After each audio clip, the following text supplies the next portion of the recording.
whether it's going to enrich your bank account. I mean, there are so many ways to measure richness that don't have to do with the bottom line. Yes. And, one of the things that Americans have done, we've incubated lots of great ideas because of those two oceans and those two relatively benign names. One of the things, and de Tocqueville noticed this when he came through in the 1830s, was so into money and the almighty dollar, he called it. That was the religion of America. And that has its cost. It obviously has some nice attributes.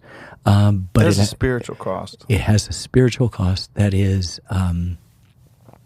profound. The Old Testament again said it is easier for a camel to pass through the eye of a needle than a rich man to reach the kingdom of heaven.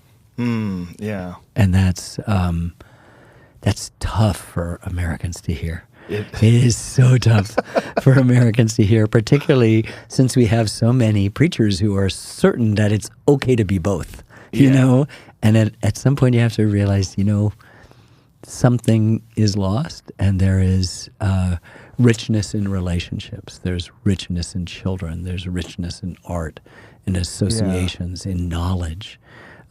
Your curiosity is so palpable.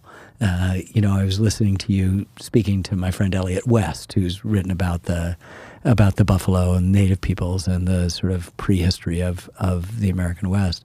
And you can just hear there is this preternatural sort of interest in curiosity and like, how does it work? We're all given a really short period of time. And the bad news is, maybe it's the bad news, maybe it's also the good news, is none of us are getting out of here alive. None of us. And then it comes back to us. What are we going to do? Yeah. What are we going to do?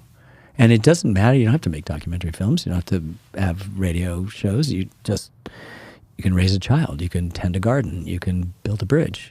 All of these things are legitimate. It just requires your full attention and willingness to engage in that, whatever it might be. Whatever it is. I've got a friend in my little town. I've known him for 40 years. I think we probably have opposite political views. I don't know. But I adore this man. He builds stone walls. He's like, if you come to my house and you see the walls that he's built, it's like, you don't need to go to Chartres or Notre Dame.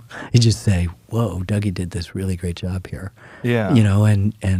And you just love him for that dedication to saying, I can just do this in this moment to the best of my ability. People always say, do you ever go back to your earlier films and want to change it? And I go, no. Right? It's like a photo album where you go back and you're wearing a paisley shirt with a big collar and you go, who the hell thought that was a good look? But you don't tear that picture out of the album. Right. You say, that's who I was. That's the time. That's the time. That's who I was. What a extraordinary hypocrisy to have a rich preacher. I was thinking that while you were saying that, based upon that biblical quote, what a bizarre, blatant